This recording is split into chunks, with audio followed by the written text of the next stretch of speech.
Hello, Rob from Fountain Pen Journey with a review of the 2021 brand new Lamy Safari colours. Savannah Green and Terracotta, also known as Terra. Now, just in today, my parcel, which I ordered from Cult Pens here in the UK. I ordered these pens a few weeks ago on pre-order, and I've been waiting for them to be released, and here they are.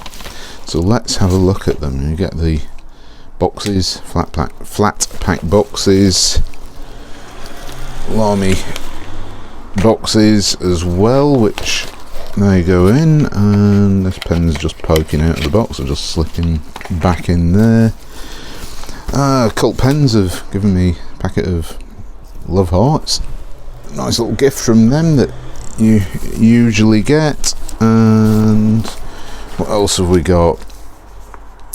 Ooh, no, just about the ordering system and a smiley clip on the paperwork.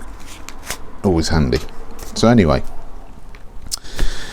right, why is this interesting? Now, the Lamy Safari originally debuted in 1980, I believe, and it was available in two colours. There was a Lamy Safari Terracotta colour and a Lamy Safari Savannah Green colour. Now, as far as I can tell, the colours are the same, but there are some minor differences between these new modern Lamy Safari originals and the original Lamy Safari originals. I don't actually know what they are, because I've tried to have a look online for various bits of information about that. I know that the originals go for silly prices, which of course with the release of these two modern versions is probably going to diminish that price of the original pen somewhat.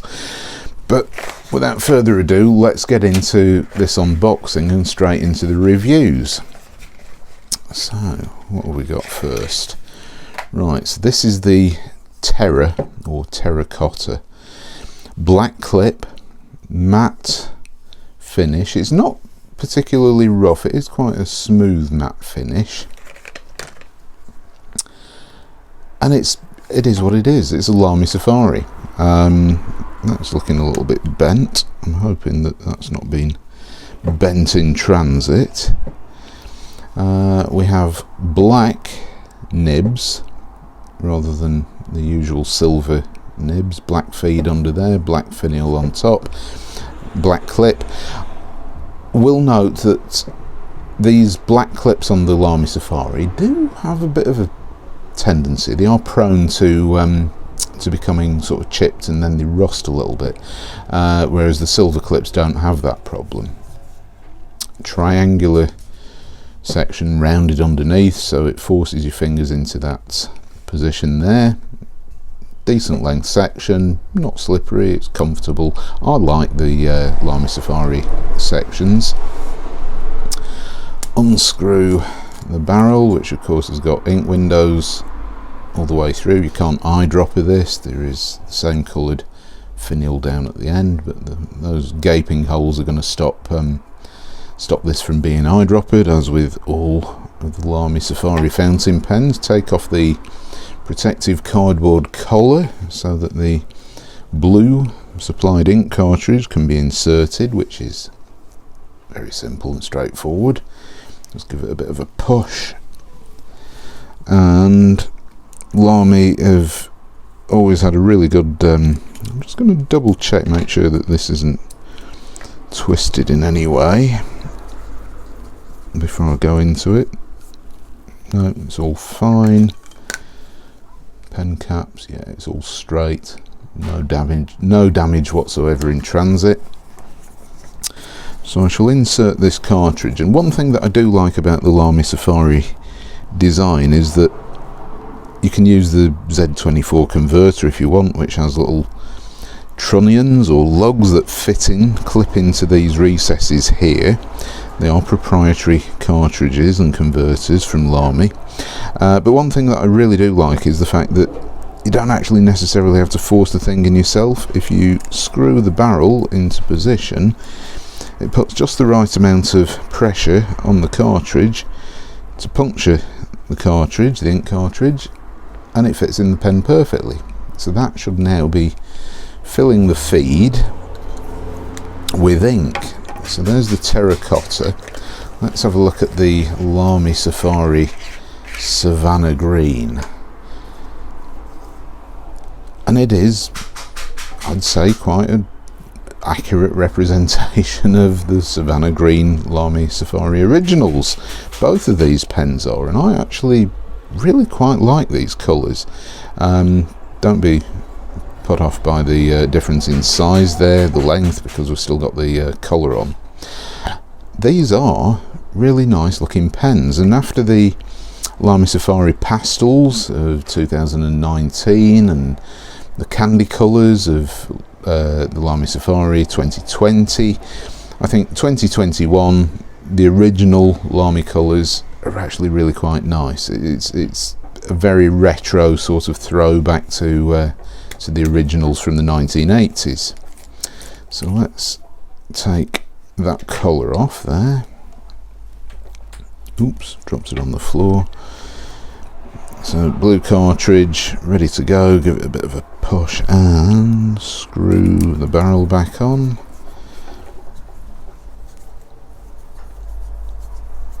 There we go, and same black nib. Now I believe, I'm just going to have to double check, yep, that is a broad nib. Try and get this to focus. It's never going to focus in this sort of light, but it is marked on there broad, and this one as well should also be, yep, that is also a broad. There we go, you can see that one there easily. Broad and Lamy on the nib.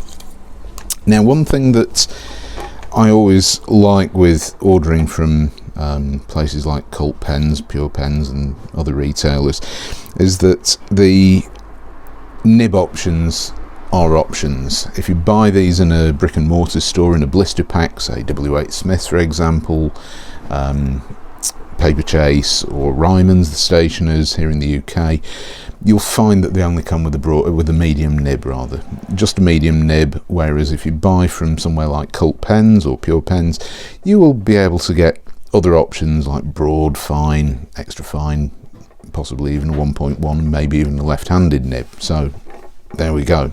Let's have a look at how they write, because obviously Lamy Safaris are usually pretty good writers. Lamy nibs are usually pretty good in general, but I have had a percentage where they haven't written that well out of the box.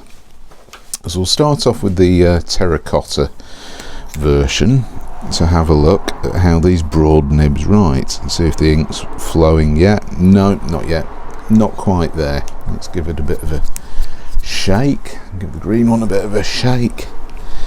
I mean, this really is not my usual pen review. I have reviewed the Lamy Safari in various guises over my time doing fountain pen journey, and I think most of my viewers will know what the Lamy Safari is like. There we go.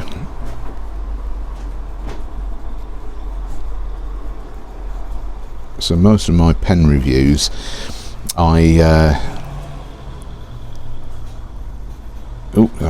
this is the trouble. I can't write and speak at the same time. Lamy Safari Terracotta, aka Terra, with a broad steel nib. Yeah, when I do my pen reviews, I almost always spend some considerable time with the fountain pen to actually get a real feel for it, work out whether there are any little foibles, issues, things like the nib drying out if you don't use it for a few days, things like that. You know, see how the pen performs over time, do a couple of fills so that you've got a good opinion of what the pen actually is like. But in this case, I've reviewed the Lamy Safari several times, and we all actually really just want to see the pens, but of course these do have broad nibs. So let's do the writing sample.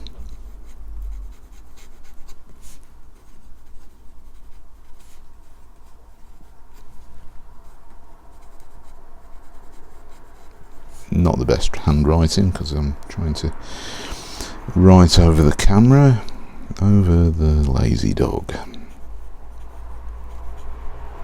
And what do I feel about this nib? Well, it's not the broadest of nibs, it's reasonably wet. I'd say that's pretty good, and it is laying down ink and there's no skipping or anything like that. But most importantly for me, out of the box, this nib is smooth.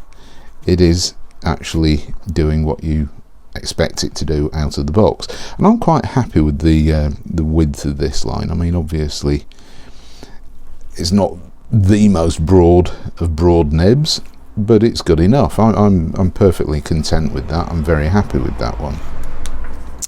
So let's have a look at the Savannah green and see how that one performs.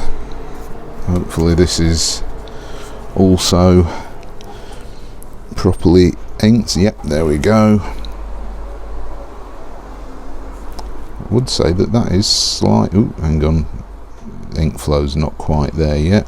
Safari, Savannah green, Savannah green, also a broad nib. I think I'll compare these two nibs side by side in a moment, so stay tuned for that. Smooth. It's, yeah, these are good nibs.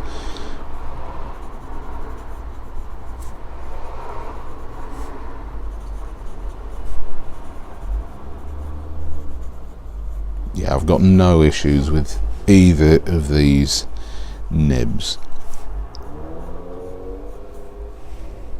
Yeah, I'd say that's exactly the same wetness. Of course, it's the same Lamy blue ink. Yeah, no problems with that. So this is the green. I'll just call it green, Savannah green. Oops, that was a bit of a skip, but I actually feel that was more my fault than anything else.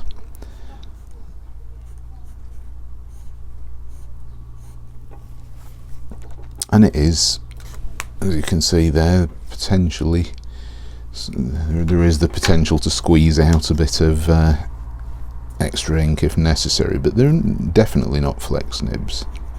I'll just call this Terra for now.